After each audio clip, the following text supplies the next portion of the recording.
तो hello guys, फिर से स्वागत है आपके इस प्यारे से यूट्यूब चैनल पे जिसका नाम है द क्वेश्चन हब। तो आज की वीडियो में लेकर आ चुका हूँ मैथ्स का क्लास टेंथ। तो क्लास टेंथ में जो मैथ्स में एक चैप्टर हम लोग को पढ़ना है दैट इज एपी। क्या पढ़ना है? एपी। एपी का जो फुल फॉर्म है वो है अर्थमेटिक प्रोग्रेशन। देखो, अर्थमेटिक प्रोग्रेशन को समझने से पहले आपको एक बात समझना होगा कि सीक्वेंस और सीरीज किसको बोलते हैं। सीक्वेंस का मतलब होता है कि कोई भी नंबर को इस तरह लिखा गया है 1 2 3 4 इस तरह लिखा गया है, ये आपका सीक्वेंस हो गया। अगर इसी नंबर को 1 + 2 + 3 + 4 + 5 इस तरह लिखा गया है तो ये कहलाता है सीरीज। ठीक है ना, इसको हम लोग बोलते हैं सीक्वेंस और इसको बोलते हैं सीरीज। तो ये बात समझ में आ गया होगा कि सीक्वेंस किसको बोलते हैं और सीरीज किसको बोलते हैं। अब यहाँ पे कुछ टर्म्स हम लोग को जानना होता है एपी में।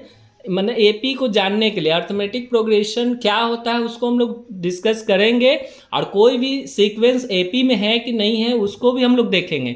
लेकिन सबसे पहले हमको ये जानना है, कुछ टर्म्स को जानना होगा। जैसे मान लीजिए एक सीक्वेंस दिया हुआ है 1, 4, 7, 10, इस तरह दिया हुआ है एक सीक्वेंस। ठीक है, इसमें जो पहला टर्म होगा ये पहला टर्म है टर्म 1, ये क्या है हमारा टर्म 2, ये हमारा क्या है टर्म 3, ये हमारा क्या है टर्म 4, और इसी तरह बहुत सारा टर्म्स दिया हुआ है।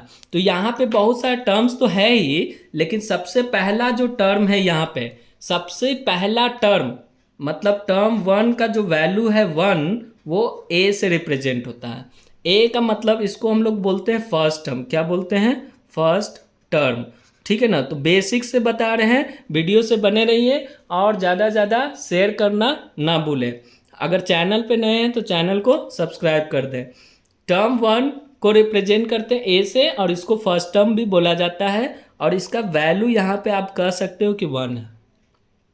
सेकेंड टर्म जो हमारा है वो 4 है। सेकेंड टर्म का वैल्यू क्या है? 4 है। थर्ड टर्म का वैल्यू क्या है? 7 है। फोर्थ टर्म का वैल्यू क्या है? 10 है।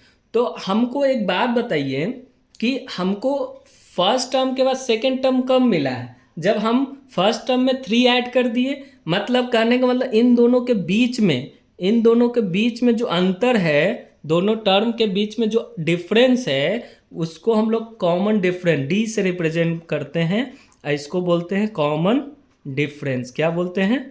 Common difference. ठीक है, कॉमन डिफरेंस यहाँ पे आप देख सकते हो कि टर्म 2 में से टर्म 1 को घटाने पे आपको मिल रहा है दैट इज 3। 4 में से 1 को घटा दिए तो 3 आ गया। जरूरी नहीं कि कॉमन डिफरेंस आप इसी का थर्ड में से सेकेंड को घटा लो तो भी आपका देखो 3 आ रहा है। फोर्थ में से आप थर्ड को घटा लो तो भी आपका वैल्यू 3 आ रहा है। अगर कॉमन डिफरेंस सेम आ रहा है, क्या आ रहा है? सेम आ रहा है, तो जो दिया हुआ सीक्वेंस है यहाँ पे देखो, जो दिया हुआ सीक्वेंस है आर इन एपी। तो आई थिंक बात समझ में आ गया होगा कि एपी क्या होता है। ठीक है, तो दिया हुआ सीक्वेंस आपका क्या हो गया? एपी हो गया। क्यों हो गया? क्योंकि इसका जो कॉमन डिफरेंस है वो क्या आ रहा है? सेम आ रहा है। कॉमन डिफरेंस क्या आ रहा है? सेम आ रहा है। तो अगर हम एक सीक्वेंस देते हैं, आप बताइएगा कॉमन डिफरेंस सेम है कि क्या है। ठीक है, मान लीजिए कि आपका एक सीक्वेंस है 1 3 5 7 9 डैट डैट डैश डैश। तो ये एक सीक्वेंस है ना। इसमें आप बताओ कि कॉमन डिफरेंस सेम है कि नहीं।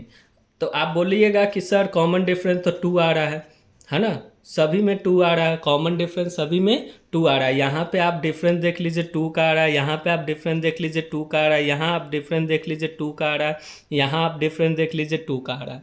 तो कहने का मतलब कि जो डी का वैल्यू आ रहा है वो सभी में क्या आ रहा है? मतलब सभी टर्म का डिफरेंस निकालने पे क्या आ रहा है? 2 ही आ रहा है। तो ये जो सीक्वेंस दिया गया है वो सीक्वेंस क्या है? एपी में है। ठीक है, ये बात समझ में आ गया होगा। इसके बाद अब यहाँ पे बात होता है कि सर यहाँ पे 5 टर्म है, टोटल कितने टर्म है? 5 टर्म। तो पाँचवा टर्म का वैल्यू क्या है? पाँचवा टर्म का वैल्यू सर 9 है। चौथा टर्म का वैल्यू क्या है? 7 है। ये तो दिख रहा है सर।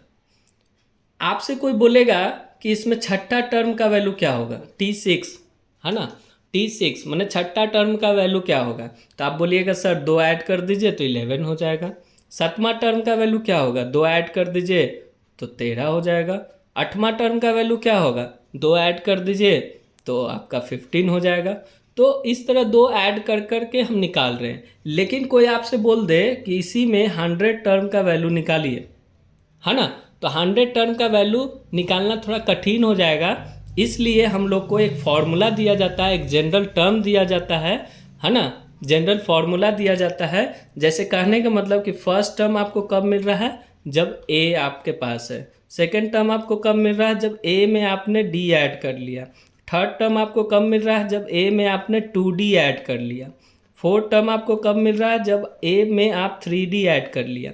तो आप देख सकते हैं एक पैटर्न बन रहा है यहाँ पे, और वो पैटर्न क्या है कि यहाँ पे 1 है तो यहाँ पे 0D है, यहाँ पे 2 है तो यहाँ पे 1D है, यहाँ 3 है तो यहाँ 2D है, यहाँ 4 है तो 3D है। अगर 5 टर्म बोलेंगे तो A+4D कर लीजिएगा।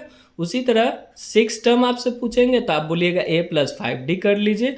इसी तरह अगर हम आपसे TN पूछ दें, मतलब 6 है N रख दिए, तो आप बोलिएगा सर एक घटा लीजिए, N में से एक घटा लीजिए और D इंटू कर लीजिए। तो यही कहलाता है जनरल टर्म। ये क्या कहलाता है, general term, general term of an AP। ठीक है, तो general term of an AP। तो आप यहाँ पे क्लियर है, यहाँ पे ये बात याद रखना होगा कि TN क्या है, nth टर्म को रिप्रेजेंट करता है, nth टर्म्स को रिप्रेजेंट करता है, nth टर्म को रिप्रेजेंट करता है। ठीक है, A क्या है, फर्स्ट टर्म है, N क्या है, नंबर ऑफ टर्म है, D क्या है, कॉमन डिफरेंस है। तो आपको याद रखना होगा ये फॉर्मूला। देखो यहाँ पे TN is equal to A+N-1 into D। तो इसके लिए आप TN बोल सकते हैं कि nth टर्म है, A क्या है जी, फर्स्ट टर्म है, N क्या है, टोटल नंबर ऑफ टर्म है, नंबर ऑफ टर्म्स है, कितना टर्म्स है, D क्या है, कॉमन डिफरेंस, D क्या है, कॉमन डिफरेंस है। तो ये कुछ टर्म्स हैं जो आपको याद रखना होगा इसके लिए। अब आपसे कोई बोल सकता है कि सर मान लीजिए कि हमारे पास सीक्वेंस है 1 4 7 10, है ना, इस तरह दिया हुआ है, और कह रहा है कि फाइंड द 25th टर्म। इसका 25th टर्म आपसे पूछा जा रहा है कि 25th टर्म क्या होगा। तो इसके लिए सबसे पहला काम आपको क्या करना होगा, इसमें फर्स्ट टर्म पता करना होगा। तो फर्स्ट टर्म तो 1 है, कॉमन डिफरेंस क्या है, तो आप बोलिएगा सर 4 में से 1 घटा देते हैं तो 3 आ जाता है ना। उसके बाद n का वैल्यू क्या है, 25 है। क्यों, क्योंकि 25वां टर्म का वैल्यू निकालना है।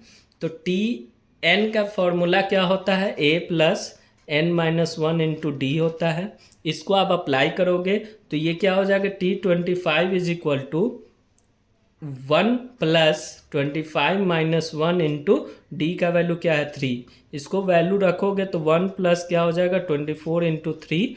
इसको सॉल्व करोगे तो 1 प्लस, देखो 4 तिया 12 के 2 हाथ में 1 और 72, ये हो जाएगा 73। मतलब इसका 25th टर्म का वैल्यू क्या आ जाएगा, 73 आ जाएगा। तो आप इस तरह क्या कर सकते हैं, पर्टिकुलर टर्म का वैल्यू निकाल सकते हैं। कोई भी सीक्वेंस AP में है कि नहीं वो पता कर सकते हैं। कॉमन डिफरेंस पता कर सकते हैं। तो कॉमन डिफरेंस पता करने के लिए ज़रूरी नहीं कि सेकंड में से ही फर्स्ट को घटाएंगे। आप इसमें क्या कर सकते हैं, थर्ड में से सेकंड को भी घटा सकते हैं, फोर्थ में से थर्ड को भी घटा सकते हैं, एंड सो ऑन। ठीक है ना। तो इस तरह ये सभी कॉमन डिफरेंस आपस में इक्वल होता है किसी भी AP का। अगर कॉमन डिफरेंस इक्वल नहीं आ रहा है तो इसका मतलब जो सीक्वेंस दिया गया है वो AP में नहीं है। ठीक है, आई थिंक बात समझ में आ गया होगा यहाँ तक। अगर आप चैनल पे नए हैं तो चैनल को सब्सक्राइब कर दे, है ना, सब्सक्राइब करना ना भूले और वीडियो को लाइक कर दे। Thank you.